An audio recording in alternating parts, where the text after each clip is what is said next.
Magandang umaga, hapon, gabi kung anong oras mo man 'to pinapanood. My name is Gabriel Luz Benito and today is September 11, 2025.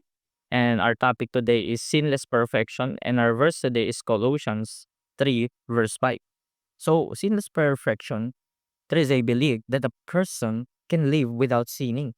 But in the Bible, based on the Bible, no one is sinless until glorification.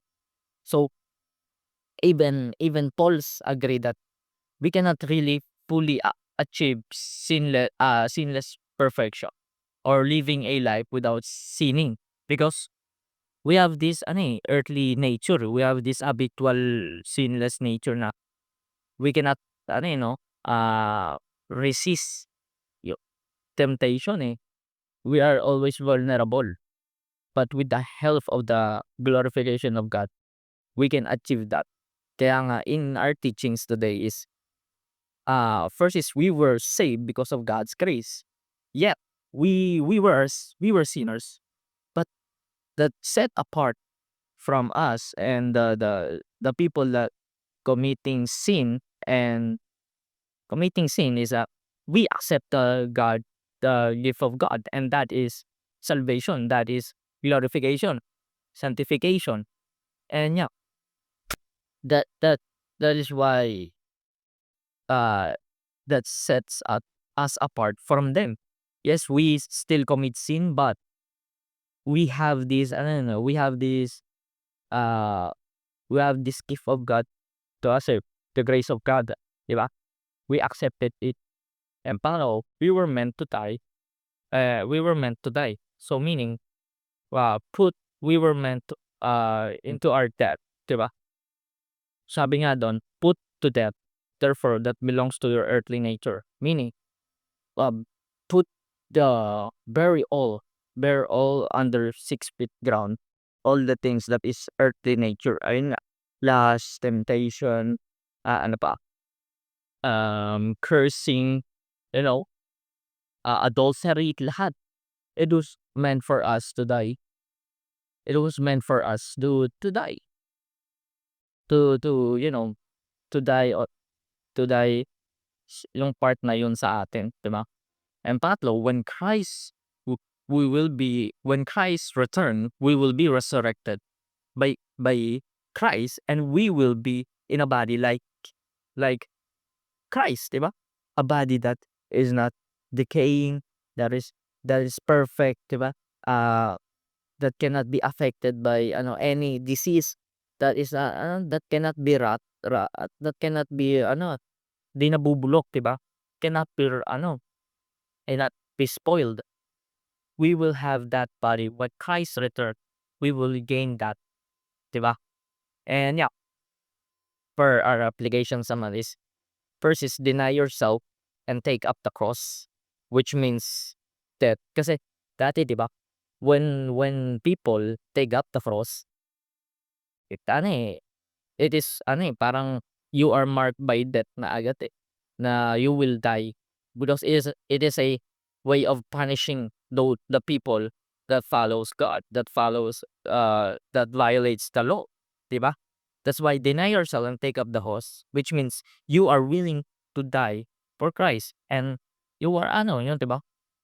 Because you are denying yourself. You are you are part of Christ na kumbaga. And yeah, pangalawa is do your best in everything we do. It is a way for us to serve God, 'di ba?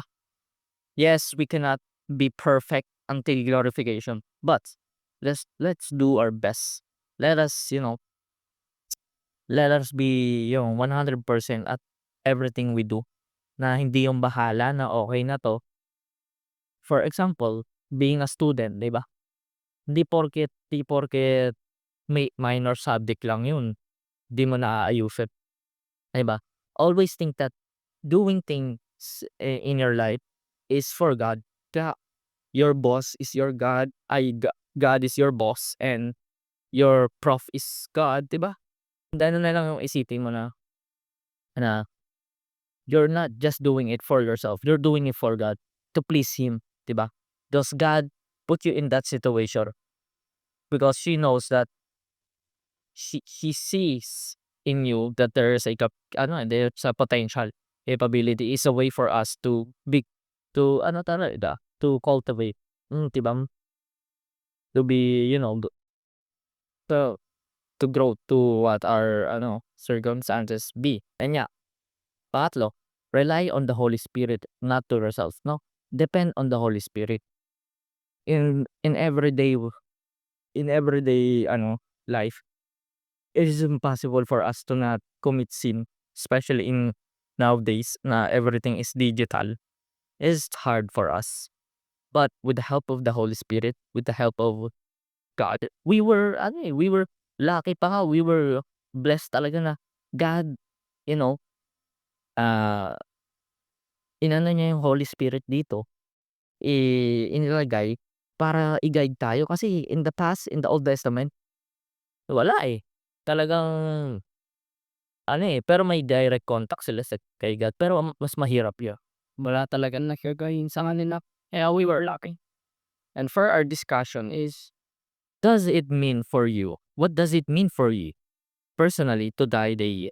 What does it mean for It means for me that you really need to give up everything you have, everything you you live for, except living for God, 'di ba? You really tawag ano ba? You really need to surrender everything to God. Deny your identity, deny yourself, remain only that will honor God, 'di ba? And that's for me, putting burying all the earthly nature that you have been doing, such as lying, cheating, and committing any sexual immorality. Put that all behind and follow God. And yeah, for my conclusion, kill every day the lust or sin that our body desire. No, always put it in the coffin as bury it under 6 feet under the ground, kumbaga sinasabi ka nila. That's why, live a life that will honor God. Yes, we cannot be perfect. We cannot be perfect today, but tomorrow, until the glorification of God, you know, it will be achieved. Kaya let us prepare ourselves and wait for the return of Christ. And yeah, that's all. I hope that you have learned something. That I hope that this will not be your last time watching this. Have a blessed day. God bless.